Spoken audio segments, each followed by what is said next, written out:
Ambedkar India mission Narsipatnam division committee ఆధ్వర్యంలో SC వర్గీకరణకు అనుకూలంగా సుప్రీంకోర్టు ఇచ్చిన తీర్పుకు వ్యతిరేకంగా ఢిల్లీలో చేపట్టిన ప్రతిఘటన ధర్నాకు సంఘీభావంగా నర్సీపట్నంలో స్థానిక అంబేద్కర్ విగ్రహం వద్ద నుండి ఆర్డీఓ కార్యాలయం వరకు సంఘీభావ ర్యాలీ నిర్వహించారు. మొదటగా అంబేద్కర్ విగ్రహానికి పూలమాల వేసి నివాళులర్పించారు. ఈ సందర్భంగా వారు మాట్లాడుతూ రాజ్యాంగానికి వ్యతిరేకం సుప్రీంకోర్టు తీర్పు ఇవ్వడం దారుణమని, అన్నదమ్ముల్లా కలిసి ఉంటున్న దళిత జాతిని విడదీయాలనే కుట్ర జరుగుతుందన్నారు.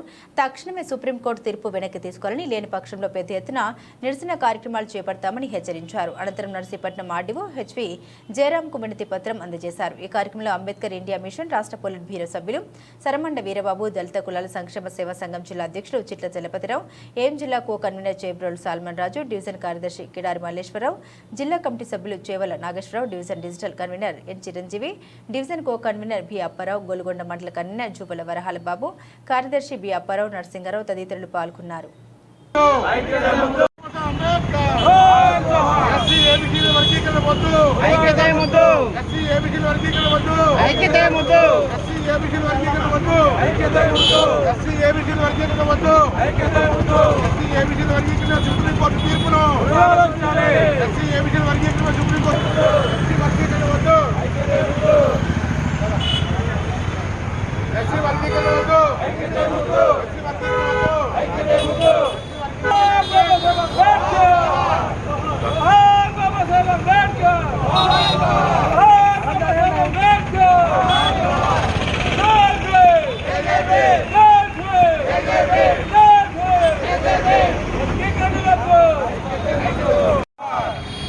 ఎస్సీ వర్గీకరణ వద్దు, ఎస్సీ వర్గీకరణ వద్దు, ఎస్సీ వర్గీకరణ వద్దు, ఎస్సీ వర్గీకరణ సుప్రీంకోర్టు తీర్పును, ఎస్సీ వర్గీకరణ సుప్రీంకోర్టు తీర్పును, ఎస్సీ వర్గీకరణ సుప్రీంకోర్టు తీర్పును, ఎస్సీ వర్గీకరణ సుప్రీంకోర్టు తీర్పును, ఎస్సీ వర్గీకరణ వద్దు, ఎస్సీ ఏబీసీ వర్గీకరణ వద్దు. జోహార్ బాబాసాహెబ్ అంబేద్కర్, జోహార్ బాబాసాహెబ్ అంబేద్కర్. అంబేద్కర్ ఆలోచన విధానమే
అన్నదమ్ముల్లా కలిసి ఒక దగ్గర ఒకలాగా ఒకలా ఉన్నా సరే అందరూ ఒకే ప్రాంతంలో ఒకేలా లేరు.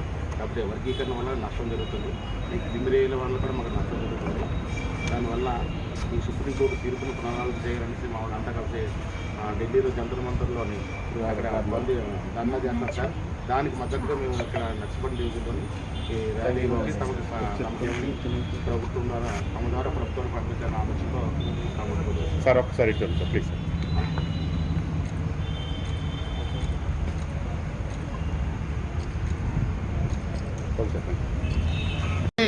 సుప్రీంకోర్టు తన తీర్పుని వెల్లడించడం జరిగింది.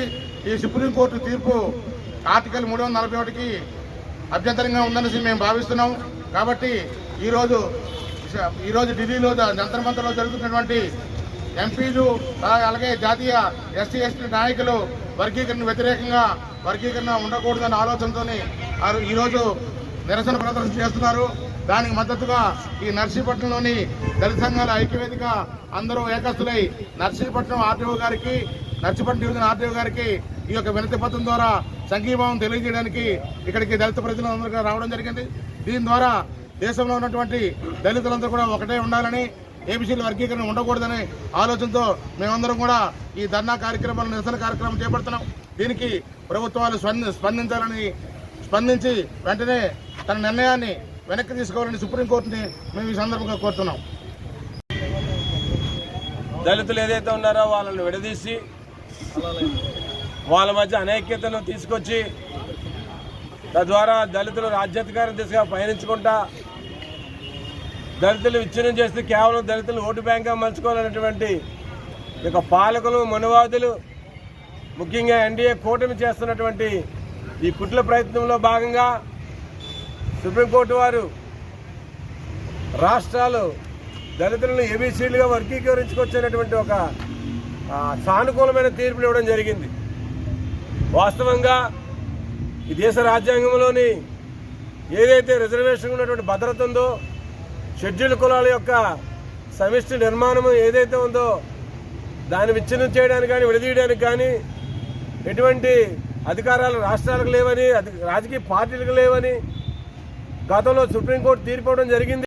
రాష్ట్ర పొలిట్ బ్యూరో సభ్యుడిని. ఈరోజు దేశంలోనే అత్యున్నతమైన న్యాయస్థానం సుప్రీంకోర్టు తీర్పును మేము ఎప్పుడు గౌరవిస్తాము. ప్రజల సంక్షేమానికి సుప్రీంకోర్టు ప్రభుత్వాలు తీసుకున్నటువంటి నిర్ణయాలకి మేము ఎప్పుడు వ్యతిరేకం కాదు. అయితే సుప్రీంకోర్టు ఆలోచించవలసింది ఏంటంటే, ఎస్సీ వర్గంలోని 59 కులాలు ఉన్నటువంటి 59 కులాలు ఉంటే 4 కేటగిరీలు విభజించడం అనేది ఎంతవరకు సమంజసం సుప్రీంకోర్టు మరోసారి ఆలోచన చేయాలి.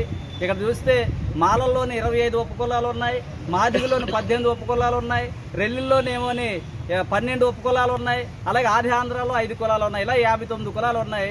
వీళ్ళని కేవలం 4 కేటగిరీలుగా ABCDగా వివరిస్తే సుప్రీంకోర్టు ఏదైతే అనుకుంటుందో, ప్రభుత్వాలు ఏమనుకుంటున్నాయో అవి నిజంగానే వాళ్ళకి అభివృద్ధి జరుగుతాయా? ఈ విభజించడం వల్ల రిజర్వేషన్ అట్టడుగున్నటువంటి వర్గం వరకు అందుతుంది అనేది చెయ్యాలి. నిజంగా అందరికీ ఎస్సీ వర్గాల్లో ఉన్న వాళ్ళందరికీ కూడా న్యాయం చేయాలనుకున్నప్పుడు 55 కులాలకి కూడా